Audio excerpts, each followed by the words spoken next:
Welcome to Webelect. So you've made the really great decision to use this software to keep your campaign in order, to run it, to do your mailing lists, and to canvas and phone bank. So, but now what? You don't know how to use it. Well, this is the main menu of Webelect, and this short video presentation will go over what each of these items mean and how you can use it. So, let's start with search. That's a pretty simple one. When you're searching for a voter, make sure to write their last name. It has to be correct. This doesn't assume anything. Last name spelled correctly, comma, and then first name. You could even, if you wanted to, just use the first letter of the first name as long as it's correct. That is the most important thing. Let me go ahead and put David. And then click search. And it's as simple as that. It will show you everyone with that name in your district. In this case, the Webelect that I'm using is for Orange County, Florida. So these are all the David Smiths in Orange County, Florida. If you can't find someone, let me see here. Let me do.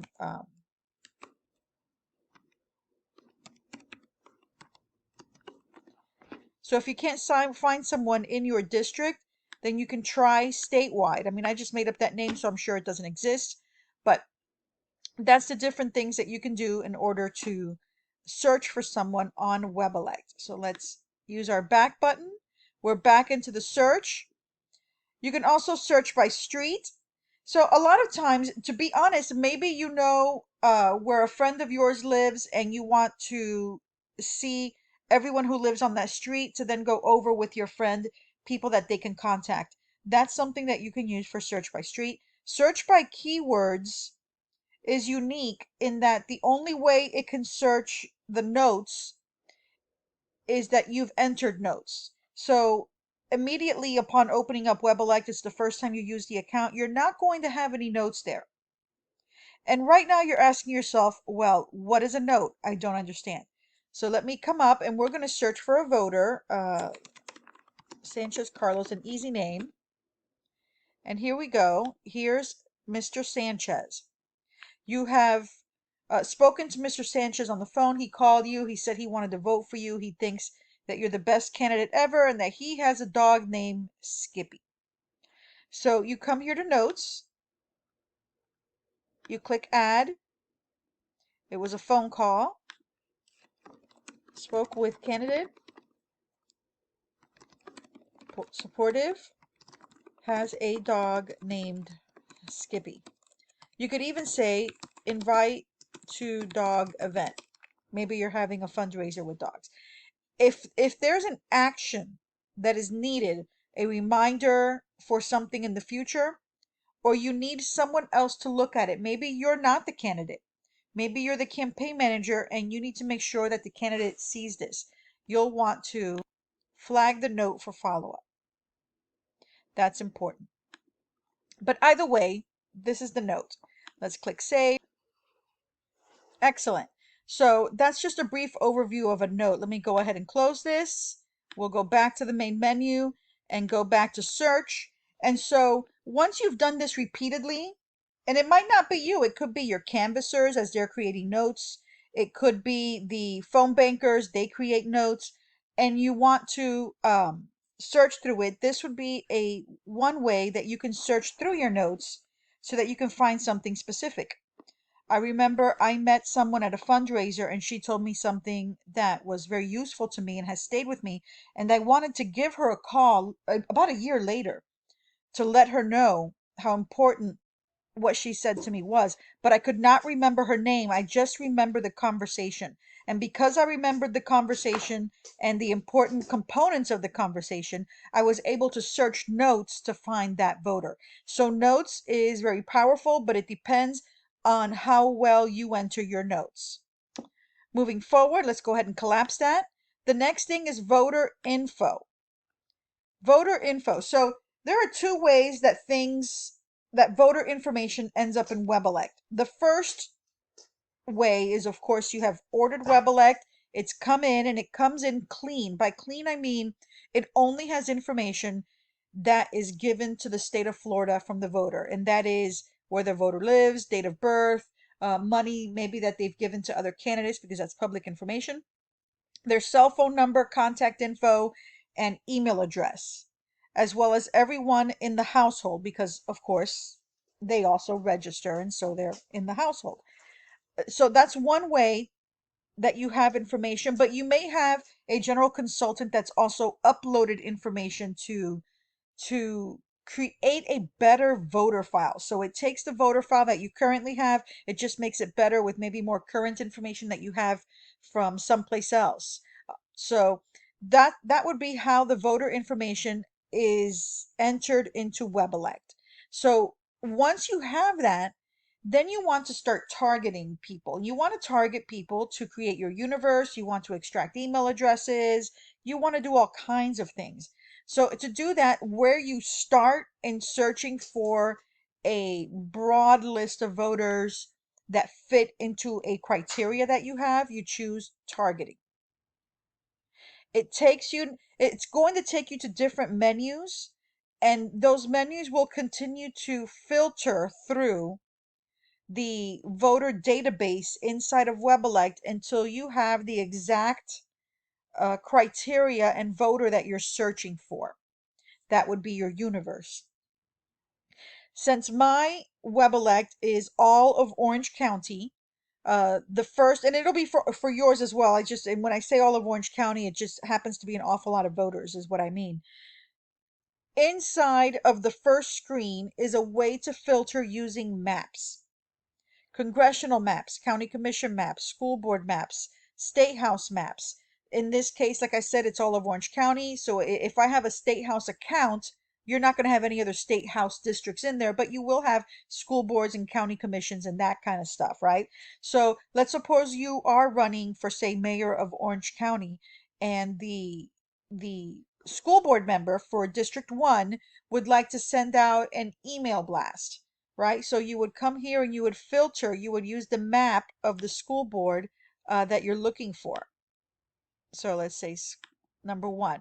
And that filters it for you. If this is the map filtering, you could filter by zip codes, you could filter by just about anything. Let me go ahead and exclude that. So, but for today, I'm not using any of that. I'll just click next page, voter criteria, and so on and so forth. This is also another level of refining what you're looking for. And I have a whole separate video on how to create groups, how to create a universe, and how to do all that kind of stuff. So feel free to watch that video, and it will give you more information on this part of Webelect, which is kind of your bread and butter, right? These are your voters. So take a look at that, and it will give you more information. So let's go back to the main menu, and we're at voter info, county and EV, VBM status, and then daily detail. They're kind of the same thing, just in different formats. That is super useful once the vote by mail ballots start coming in and your supervisor of elections start to update their files. And what you'll see is, let me see if it has any information in there now. I mean, I'm really outside of the campaign season. So if you look here, it has all X's. That means that there is no status. Why? Because as I'm showing you this, we're not currently in an election cycle, at least not close enough to where this will be important. But it's going to give you information on vote by mail ballots that have been returned, people that have early voted, what vote by mail ballots are still outstanding, all that kind of stuff that you would like to know. And really, this is just to kind of help you with strategy. And if you come down, I guess for me, it's Orange County. So when I'm in Orange County or whatever county you're in, you'll want to see what's happening in that particular county. So let me go hit the back button real quick, and we'll move on to VBM daily detail. Again, we're outside of the cycle period, so it's a lot different. And look, it says demo, so that's not a bad idea there. But this gives you the breakdown by the district that you're in. So it's going to go in here. It's going to let you know what's happened today, what happened yesterday, and cumulative what's happened. How many are Republicans, Democrats, NPAs, no party affiliate, all that stuff that you're going to need to help pivot. If you're looking to pivot, if you're trying to maybe target voters that haven't turned in their ballots yet, or what what early voting location do you need to go to today? Which is the best performing early voting location? That kind of stuff. And this is really so useful for that. So let's go ahead and exit out. And that is voter info. GOTV is still kind of working itself out. We are in the new user interface, which is where you should be. But there are some parts of this that are still a work in progress, and that would be one of them. Walk is where once you've created your universe through the where I said voter info and targeting, you can create then a walk project, and you would do that through project administration. And this is where you go everything that has to do with canvassing. Now, the software we're currently using is webelect.net. This is where you create everything for the canvassing, but you do not use this website to canvass. When you canvass, you use webelect.app because the features are very different there, and it's geared towards canvassing, towards what happens when you're in your car and what happens when you knock on that door. Right now, what we're utilizing now through the walk feature is webelect.net, and this is everything that you do before you get in your car. So it's important to recognize the difference in the two items. So, but from here, you'll create your different walk projects, and there is a video that goes over walk projects. You can enter your packet results, and entering packet results would be if you had a paper packet.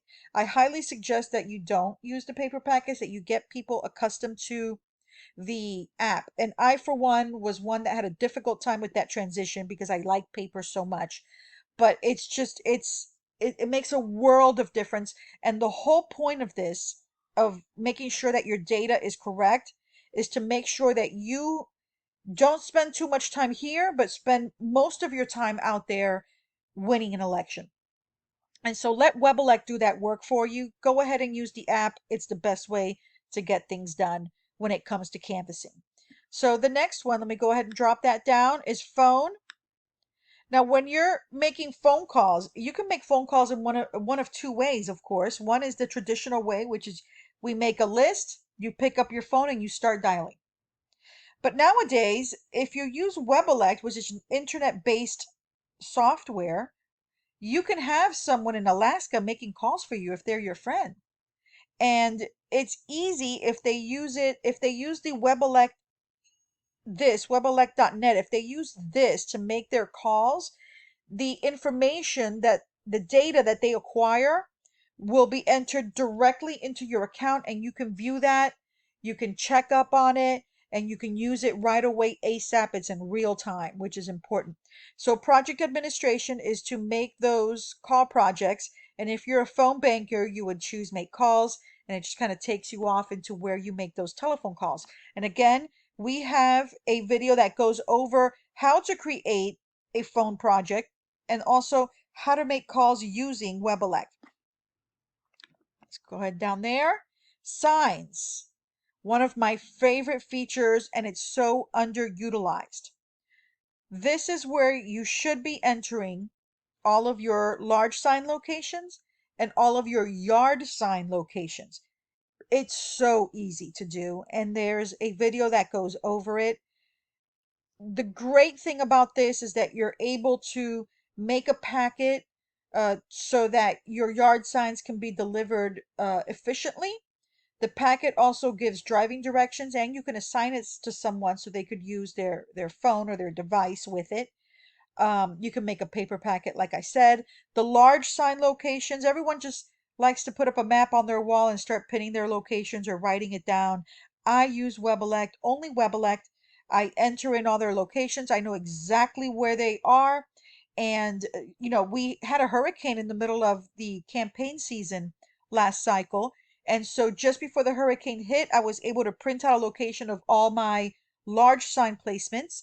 I sent out drivers to bring them down so that I don't have anything flying out there hurting people. So it's such a useful tool. A calendar would be a calendar of events that you have, a way to invite people, especially if they're users, and you could put it on your website and do things like that.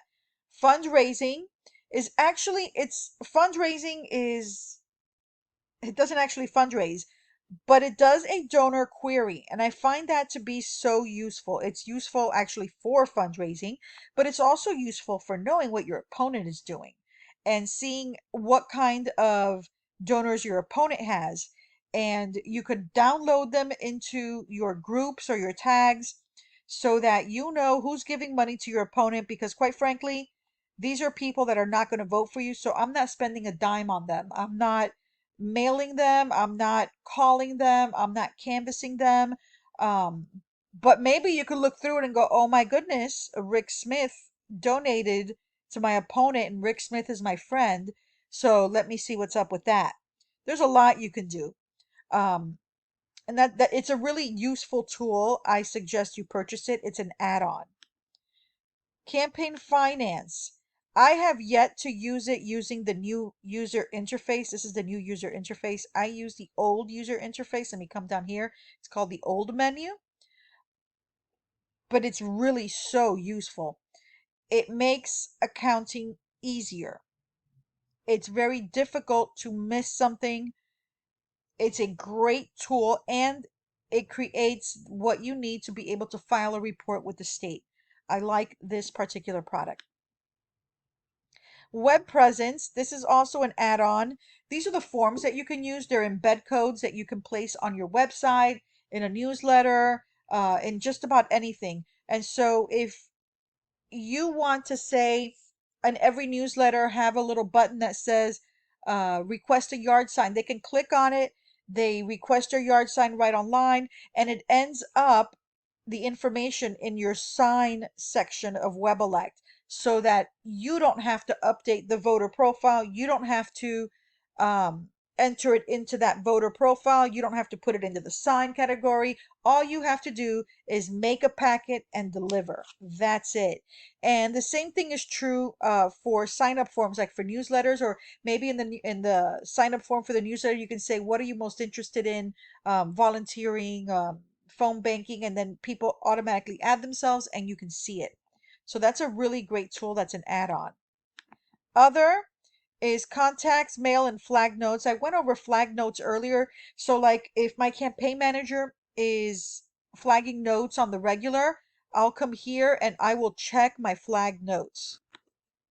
Contacts would be, a lot of times I use that for my delivery of large signs.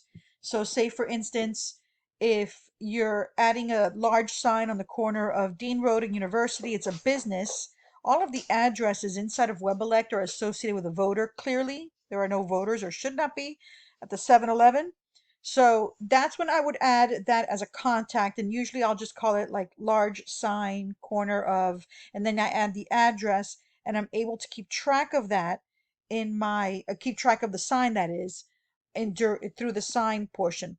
You could also use contact for campaign donations or just about anyone else that you need to keep track of in a campaign. That's what contacts is. Contacts isn't necessarily voters. That's already in Webelect.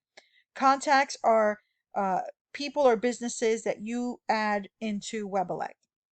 So moving on, the other is administration. Tags. Tags are groups.